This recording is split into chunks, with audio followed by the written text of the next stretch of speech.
জোনমণি ৰাভাক মনত আছেনে আপোনাৰ?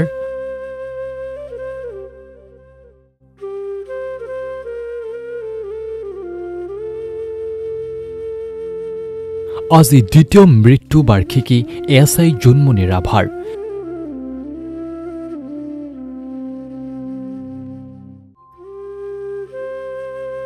আজিও উজাগৰে দিন কটাইছে মাতৃ সুমিত্ৰা ৰাভাই। উচুপি উচুপি মৃত্যু বাৰ্ষিকীত বন্তি জ্বলাইছে অসহায় মাতৃয়ে।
লাগে বুঝি আছো অকলশৰীয়া জীৱন কটাই আছো।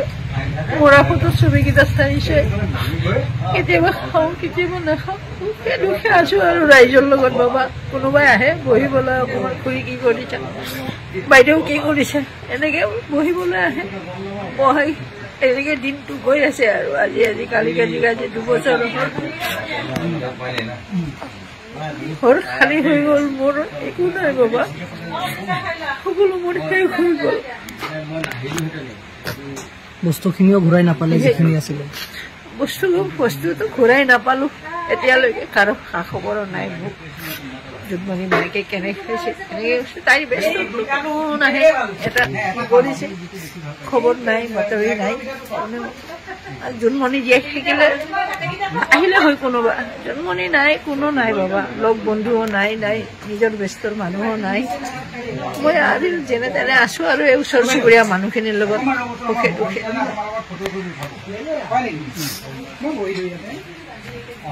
দুটামান মাতিছো আজি, তাই মুক্তি পা ক'ত আছে কেনেকে আছে বাবু নাজানো। আৰু মই ভগৱানৰ ওচৰত দিছো, অৰ্পণ কৰিছো। কাৰ লগত আছে, কেনেকুৱা 2 বছৰ কাৰ লগত আছে? এই 2 বছৰ মই মোৰ ভণ্টিৰ লগতে আছো। মোৰ ভণ্টিৰ ছোৱালীটো থাকিছিল, তেওঁ ঘৰত গৈছে।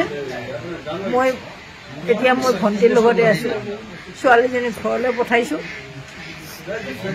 মাকৰ লগত আছো। ল'ৰাটো আহিছে, এতিয়া বজাৰ চজাৰ কৰি দিছে। তাৰপিছত এই মৃদুলো আছে মোৰ লগত, মৃদুলেও বজাৰ চজাৰ কৰি ঘৰত গ'ল। এনেকে আছো আৰু সুখে দুখে বাবা। সুখনো ক'ত আছে, সুখৰ জীৱনটো নাই। আজি বিয়া বাৰু পাতিল হয়, তাইৰ বাৰ্থডে পাতিল হয় কিমান ৰমক চমককে। আজিতো মই তাইৰ মৃতকৰ তিথি পাতিব লগা হৈছে ন। তাৰ পৰা দুখ কিমান কি আছে আৰু, তাৰ পৰা দুখ একো নাই আৰু। কি কম আৰু, কোনো নাহিলে? পুলিচৰ ফালৰ পৰা কোনো নাহিলে? তেওঁলোকৰ কোনো নাই, এতিয়ালৈ কোনো নাহে। চবেই ঠগালে। ফোন কৰিলেও চাগে আমনি পাই। কেতিয়াবা কিছুমানক ফোন কৰোঁ, আমনি দিওঁ ফোন চোন কৰি অলপ। তেওঁলোকে কেনেকে আছে খা খবৰ লওঁ। আৰু বস্তুখিনি ঘূৰাই দিলেনে? তেওঁ বস্তুখিনি ঘূৰাই দিলেনে? একো বস্তু ঘূৰাই দিয়া নাই। CBI বস্তুবিলাক মোক ঘূৰাই দিম বুলি কৈছিলে।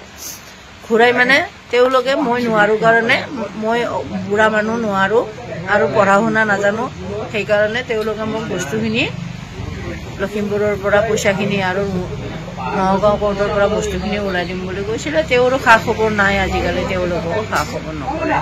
জোনমণি ৰাভাৰ আজি মৃত্যুৰ 2য় বাৰ্ষিকী। মই মাজে মাজে আহিয়ে থাকোঁ, তেখেতৰ মাতৃৰ খা খবৰ লৈ থাকোঁ। গতিকে আজি ৰাতিপুৱা আহিলোঁ, তেখেতৰ প্ৰতিচ্ছবিত মাল্যাৰ্পণ কৰিলোঁ। দুনাই যাতে এনেকুৱা ঘটনা কেতিয়াও নহওক, এই কথাটো আমি মনত ৰখা ভাল। এনেকুৱা ঘটনা যাতে পুনৰাবৃত্তি অসমত কেতিয়াও নহওক। আমি পাহৰি যাওঁ, আমি খুব আৱেগিক মানুহ। আমি কেতিয়াবা মানে আহোঁ, তাৰপিছত এই কথাবিলাক পাহৰণি গৰ্ভত গুচি যায়। এনেকুৱা ঘটনা যাতে আকৌ পুনৰাবৃত্তি নহয় তাৰ কাৰণে আজি সকলোকে আমি আহ্বান জনাইছোঁ আৰু জোনমণিৰ বিদেশ যি আত্মা স্বৰ্গত আছে য'তেই আছে জোনমণিৰ আত্মাই সদ্গতি পাওক তাকে কামনা কৰিছোঁ আৰু মাতৃয়ে যাতে শক্তি পাওক মানে এই কি দুখটো সহ্য কৰিব মানে পাৰা তাই আজি কামনা কৰিছোঁ। জোনমণিৰ মৃত্যু হোৱা 2 বছৰ হ'ল, তাৰপিছত 1 বছৰ ককায়েকো ঢুকালে, মাতৃ অকলে ন্যায়ো নাপালে, কি ক'ব এই বিষয়ে? এতিয়া ন্যায় বিচাৰি লাভ নাই। এতিয়া ন্যায় ভগৱানৰ ওচৰতে আমি বিচাৰিব লাগিব, কাৰণ এতিয়া আইন কানুন সকলোবিলাক তেওঁলোকে নিজেই তৈয়াৰ কৰে। গতিকে ন্যায়টো নাপালেতো আপোনালোকে গম পালে। গতিকে মই এইটোৱে কৈছোঁ যে ন্যায় বিচাৰি আৰু এতিয়া এইখন চৰকাৰৰ ওচৰত ন্যায় বিচাৰি লাভ নাই।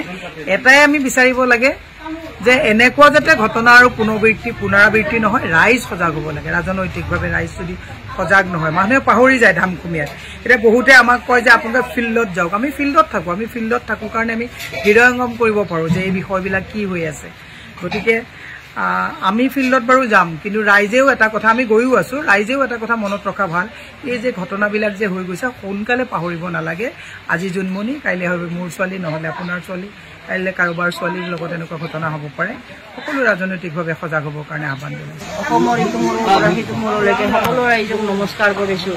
যিয়ে জোনমণিৰ ওপৰত মৰম আছে, জোনমণিৰ ওপৰত মৰম চেনেহ আছে, ইয়ে যদি কাৰোবাৰ আহিবৰ মন আছে, জোনমণিক আজি মৃতকৰত মই ভকত মাতি কেনে তাইৰ তিথি পালন কৰিছোঁ। কাৰোবাৰ যদি মৰম আছে শ্ৰদ্ধাঞ্জলি কৰিবলৈ আহিব পাৰে। মই মানে ব্যক্তি হিচাপে মই ফোন কৰিব নাজানো। মোৰ এতিয়া মাথাই কাম নকৰা হৈ গৈছে। মই কি কৰিম কি নকৰিম, যিখিনি পাৰিছোঁ সেইখিনি যোগাৰ কৰি তাইৰ আজি তিথিটো পালন কৰিছোঁ। তাইৰ ওপৰত যদি ক'ৰবাৰ মৰম চেনেহ আছে, আজি শ্ৰদ্ধাঞ্জলি দিবলৈ তাইক আহিব পাৰে। মোক তাইৰ অনুৰোধ আহিবলৈ তেওঁলোকক অনুৰোধ জনালোঁ। যদি তেওঁ মোৰ ছোৱালী নহয়, অসমৰ ৰাইজৰে ছোৱালী। গতিকে তাইৰ ওপৰত যদি কাৰোবাৰ মৰম আছে শ্ৰদ্ধাঞ্জলি দিব আহিব পাৰে। মোক একো দায়দোষ নধৰিব, কাৰণ মই কাকো নিমন্ত্ৰণ কৰিব পৰা নাই অকলশৰীয়াকে। 2 বছৰে জোনমণিৰ পৰিয়ালে ন্যায় নোপোৱাক লৈ ক্ষোভ ৰাইজৰ। উপ পৰিদৰ্শক জোনমণি ৰাভাৰ বাসগৃহত উপস্থিত আছোঁ। আজি তেওঁৰ 2য় মৃত্যুবাৰ্ষিকী। মই তেখেতৰ প্ৰতিচ্ছবিত মাল্যাৰ্পণ কৰাৰ সমান্তৰালভাৱে আজি অসমৰ ৰাইজক এটা কথা ক'ব বিচাৰিছোঁ। এইগৰাকী তেওঁৰ মাতৃ। একেটা বছৰতে জোনমণিও ঢুকাইছে, ল'ৰাটোও ঢুকাইছে। মাতৃৰ বুকু সুদা কৰাৰ সমান্তৰালভাৱে মাতৃক জোৰ জবৰদস্তি কেছ উঠাই লোৱা হ'ল। CBI ক'লে যে আপোনাৰ কম্পেনচেটৰী গ্ৰাউণ্ডত আপোনাৰ পৰিয়ালৰ কাৰোবাক এটা চাকৰি দিয়া হ'ব আপোনাক চোৱা চিতা কৰিবৰ কাৰণে। চাকৰিটো দিয়া নহ'লে। তাৰ বাদেও মাকৰ মনৰ এটা কথা যে ছোৱালীগৰাকী নগাঁও মৰিকলঙৰ যিটো ঘৰত আছিলে তাত কেইটামান আচবাব আছে, চকী টেবুল এনেকুৱা কেইটামান আছে। মাকে কৈছে থানাত আছে, মাকে কৈছে মোক স্মৃতি হিচাপে ছোৱালী বহা চকীখন, ছোৱালীয়ে ব্যৱহাৰ কৰা বস্তুকেইটা মোক দিয়ক, মই সজাই ৰাখিম, তাকে চাই সান্তনা পাম। কিন্তু নগাঁও আৰক্ষীৰো ইমানেই সময় নাইকিয়া যে এগৰাকী মাতৃ, তেওঁলোকৰে সহকৰ্মী হত্যা কৰা হ'ল। এইটো এক্সিডেণ্ট বুলি আমি মানি এতিয়াও নলওঁ কেতিয়াও। মাতৃয়ে কৈ থকাৰ পিছত সেই কাঠৰ আচবাবকেইটাও আজিলৈকে অসম আৰক্ষীয়ে আনি ইয়াত দিব নোৱাৰিলে। মুখ্যমন্ত্ৰীয়ে সততাই ৰাস্তাত গৈ থাকিলে, সৰু ল'ৰা ছোৱালী এটা দেখিলেও গাড়ী ৰখাই, বাবাটো তোৰ নাম কি, ভাগিন বুলি কৈ বহুত পলিটিকেল ষ্টাণ্ট কৰে। কিন্তু জোনমণি ৰাভাৰ মাতৃৰ বুকুৰ আজি যি আৰ্তনাদ, যি হৃদয়ৰ বেদনা, সেইটো শুনিবলৈ কিন্তু আজি মুখ্যমন্ত্ৰী আহিবলৈ সময় নহ'ল। মই সেইকাৰণে অসমৰ ৰাইজক মনত পেলাই দিব বিচাৰিছোঁ, যিবিলাক নাটক হৈ আছে, যিবিলাক আৱেগিক এটা আৱৰণ দিয়া হৈছে, সেইবিলাক আৱেগ আৰু এইবিলাক এটা নাটক। মই সেইকাৰণে অসম আৰক্ষীক কৈছোঁ যে জোনমণি ৰাভাৰ মাতৃয়ে এতিয়াও ছোৱালীজনীৰ পৰা প্ৰাপ্যবিলাক আদায় পোৱা নাই। CBI কোৱা কমিটমেণ্ট তেওঁলোকে কৰা নাই, অসম আৰক্ষীয়ে দিয়া কমিটমেণ্ট কৰা নাই। মাতৃয়ে এনেকৈ আজি তাৰিখত এই এগৰাকী যুৱতীৰ শ্ৰাদ্ধ মাকে কৰিবলগীয়া অৱস্থা হৈছে। তাতকৈ দুৰ্ভাগ্যজনক কথা একো নাই। মই হিমন্ত বিশ্ব শৰ্মাক কৈছোঁ, পলিটিকেল ষ্টাণ্ট বহুত কৰিলে। জোনমণি ৰাভাৰ মাতৃৰ হৃদয়ৰ বেদনা শুনক। তেওঁৰ মাতৃয়ে নগাঁও আৰক্ষীৰ তাত পৰি থকা এই যিকেইটা তেওঁৰ আচবাব কাঠৰ সম্পত্তি আছে সেইকেইটা বিচাৰিছে স্মৃতি হিচাপে। দিয়ক, আপোনাৰো মা আছে, আপুনিও বুজি পায়। আপোনাৰ পৰিয়ালত যদি কোনোবা মৃত্যু হয়, সেই স্মৃতি ৰাখিবৰ কাৰণে মানুহে কিমান চেষ্টা কৰে। সেইকাৰণে মই কৈছোঁ, চৰকাৰে বাৰে বাৰে মাতৃগৰাকীক ৰামঠগন দিছে, বাৰে বাৰে তেওঁক ৰামঠগন দিছে। অসমৰ ৰাইজক কৈছোঁ, এই যিটো আভুৱা ভৰা কথাত পতিয়ন নাযাব। জোনমণি, আমি খুব আৱেগিক মানুহ, অসমীয়া জাতিটো বহুত আবেগিক আমি পটককে খুব ইমোশনেল হৈ পেলাই বিৰাট এটা পৰিৱেশ সৃষ্টি কৰোঁ তাৰপিছত কিন্তু মানুহে পাহৰি যায় কিন্তু মই ডাঠি ক'ব পাৰোঁ যে আমি আবেগৰ সমান্তৰালভাৱে কিন্তু জোনমণিকো পাহৰা নাই জোনমণি মাতৃৰ কিন্তু হৃদয়ৰ বেদনাকো আমি পাহৰা নাই এই কথাটো মই অসমৰ ৰাইজৰ জ্ঞাতাৰ্থে দিলোঁ সত্য আজিও ৰহস্য হৈ থাকিল দ্বিতীয় মৃত্যু বাৰ্ষিকীত অকালতে মৃত্যু হোৱা জোনমণিলৈ এটি কবিতাৰে শ্ৰদ্ধাঞ্জলি জ্ঞাপন বিৰিঞ্চি বৰাৰ সংযোগ বিভাগৰ চৰকাৰী বিজ্ঞাপন দেখি তাই চকু মেলে এয়া সম্ভৱ সঁচাকৈয়ে সম্ভৱ কলিতাৰ জীয়েকৰ দৰে তাইৰ বাবেও সম্ভৱ একোটা সংস্থাপন এৰা হাতত বন্দুক লৈ তাই এফালৰ পৰা শেষ কৰি যাব দুৰ্নীতিৰ পাহাৰ কিন্তু তাই নাজানিছিল দুৰ্নীতিৰ দক্ষতা নাজানিছিল কিমান দূৰ বিয়পিব পাৰে দুৰ্নীতিৰ শিপা অভিযুক্তৰ পৰা বিচাৰপতিলৈ ওপৰলাৰ পৰা হুকুমলৈ আৰু হয়তো হুকুমৰ পৰা হাকিমলৈ ঘৰত এপাল গাহৰি এজাক ছাগলী আৰু ৰোগীয়া ককায়েক তথাপি তাইৰ সাহসে ধমক দিছিল শাসকীয় পক্ষৰ বিধায়কক আৰু এতিয়া তাইৰ চিনাকি আৰক্ষী অপৰাধ আৰু মন্ত্ৰী আমোলাৰ আঙুলিৰ ঠাইত তাইৰ চিতাত জুই জ্বলিল বাহ কি সুন্দৰ শ্লোগান বেটি বচাও বেটি পঢ়াও ৰজাৰ সেনাপতিয়ে হেজাৰজনী মল্লযোদ্ধাৰ শ্লীলতা হানি কৰে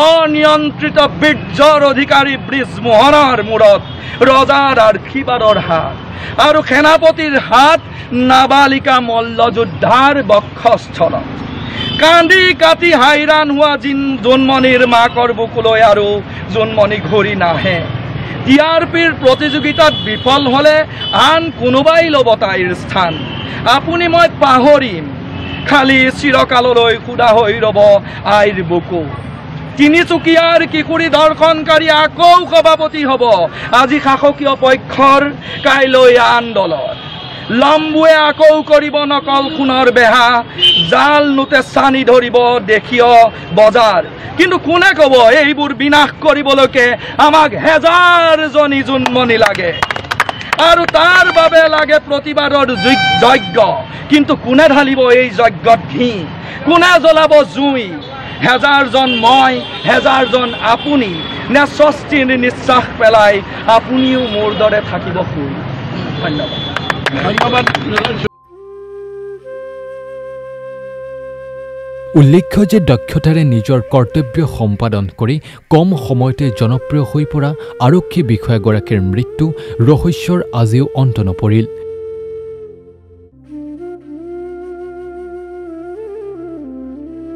CBI প্ৰতিবেদন দাখিল কৰিলে ক'লে সেয়া দুৰ্ঘটনাহে আছিল নিউজ ডেস্ক ৰিপোৰ্ট এ নিউজ 24/7